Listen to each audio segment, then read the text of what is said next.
교과서를 봤던 기억은 별로 없는 것 같아요. 그렇죠. 선생님은 좀 다르실까요? 옆 친구랑 놀았죠. 게임하고 그랬습니다. 아니, 근데 일단은 책 읽기를 해도 10회독을 한다고 해도 뭔가 노하우가 없이 그냥 읽는다고 해서 되는 일은 아닌 것 같아요. 그러니까 기본적인 책 읽기의 노하우 뭐 이런 게 있다면 좀 네. 짚어주셨으면 좋겠는데요. 이제 굉장히 중요하고 널리 알려진, 전 세계적으로 널리 알려진 읽기 그 전략을 하나 알려드리겠습니다. 네. 이름이 이제 SQ3R 방법인데요. 그 앞자 알파벳을 딴 이름입니다. 네. 이 방법은 이제 미국에서 초등학생부터 대학생까지 이제 학교에서 이런 식으로 읽기를 하라고 이제 지도할 때 쓰는 방법이고요. 우리나라도 이제 중학교 교과서 이제 가르칠 때 선생님들 지도안이 있거든요. 네. 거기에 이 방식이 소개되어 있습니다. 이렇게 가르치라고. 아, 그래서 보시면 첫 번째 단계가 훑어보기입니다. 영어로는 서베이 아니면 스킴이라고 하는데요. 네. 이 훑어보기 단계가 본격적으로 읽는 게 절대 아닙니다. 그러니까 쓱 하면 말 그대로 훑어보는 건데 이제 중요 소단원이랑 이제 그 볼드체로 된 부분 있잖아요. 네. 그런 부분을 빠르게 체크하고 넘어가고 이제 도표나 또 학습 목표 이런 거를 중심으로 보는 겁니다. 네. 그렇게 보고 난 다음에 이제 2단계가 질문하기인데요. 질문하기가 내 스스로 질문을 만들어 보는 겁니다. 방금 전에 훑어본 걸 바탕으로 해서요. 네. 그래서 가장 쉬운 방법이 이제 단원명을 질문으로 살짝 바꿔보는 겁니다. 예를 들어 뭐 고려 후기 정치 변동이라고 한다면 고려 후기 정치 변동은 무엇인가? 예를 들어 그렇게 꼽아볼 수가 있겠고요. 왜 질문을 이렇게 정해놓냐면 네. 이거 자체가 하나의 학습 목표가 되고 다음 읽기 과정에서 이 질문을 찾아오면서 좀 더 집중해서 딱 어떤 목표가 있으니까요. 구체적으로 그 알아나가는 그런 방법이 굉장히 효율적이거든요. 세 번째로 이제 넘어가면은 네. 앞서 이제 봤던 훑어보기나 아니면 이제 질문하기 그 단계를 보시면 그 아까 나왔던 그 학생 태원 학생 같은 네. 경우에 굉장히 흡사한 방법이거든요. 왜냐하면 그 태원 학생도 이제 처음에 한번 훑어보고 이제 질문을 아까 보신 것처럼 교과서에 네. 왜 이렇게 하면서 적었잖아요. 굉장히 흡사하게 공부를 했는데요. 이제 본격적으로 이제 읽기에 들어가야겠죠.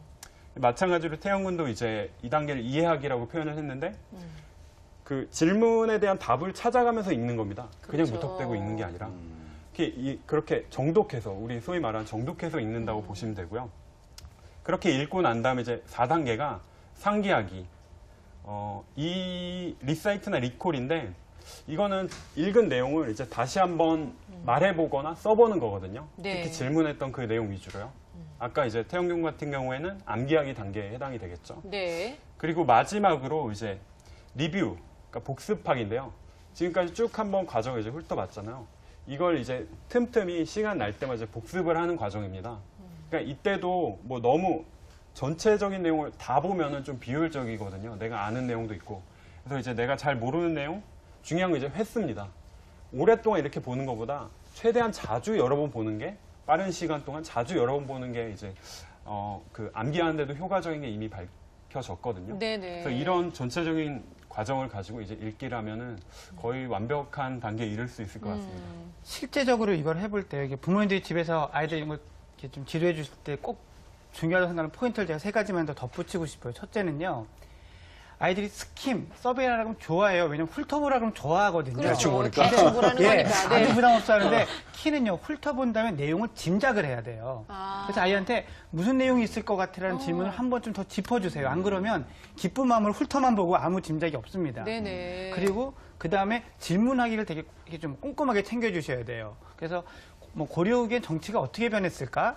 뭐 70년대 후에 우리나라 사회가 어떻게 변했을까? 이런 식으로 아이의 수준에 맞는 질문을 하게 해주셔야 그 다음에 정독하기가 돼요. 왜?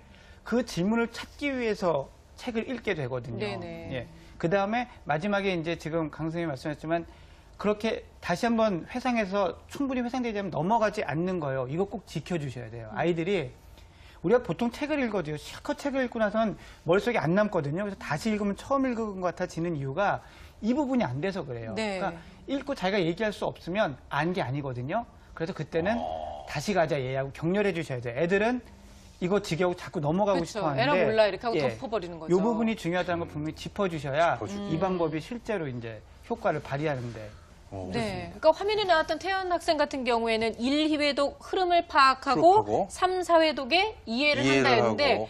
결국은 이제 기본적인 틀이 굉장히 같아요. 비슷해요. 근데 저는 궁금한 게 네. 두 사람이 어떻게 이렇게 비슷한가도 궁금하지만 이 연정량도 과연 이런 식으로 10번을 그래요. 읽었는지 궁금한데 이런 식으로 했습니까?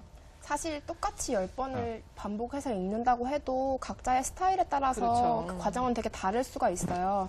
근데 저 같은 경우는 스킴을 하지 않고 바로 정독으로 들어갔어요. 왜냐면 저는 그래서 1, 2회독에서 이해를 통째로 하지 않으면 3회독을 넘어가지 않았는데 왜냐면 저는 성격상 스킴이 안 돼요. 아, 대충 꼼꼼한 넘어가는 성격이구나. 걸 못 네, 견디는 거예요. 읽을 수가 없어요. 내용을 이해하지 않아요. 눈에 들어오지 않기 때문에 네, 이건 저는 좀 특이한 케이스인데 분명 저 같은 학생들도 있을 거라고 네. 생각해서 말씀을 드리는 거고요. 아니 너무 이해가 되는 게 왜 저는 제일 부러운 게 속독 잘하시는 분들 이게 쫙 훑으면 다 아는 저는 그걸 못 하거든요. 네. 저는 하나하나 진짜 점까지 다 읽어야 되는 사람인데 네. 어떻게 보면 연정 학생하고 저하고는 그게 더 맞는 걸 수도 있는 거잖아요, 네. 그렇죠? 그래서 처음 1, 2회독이 굉장히 오래 걸려요. 왜냐면 이해를 다 하고 읽어야 되기 때문에. 근데 그거를 하고 나면 이제 3에서 10회독부터는 날아가는 거죠.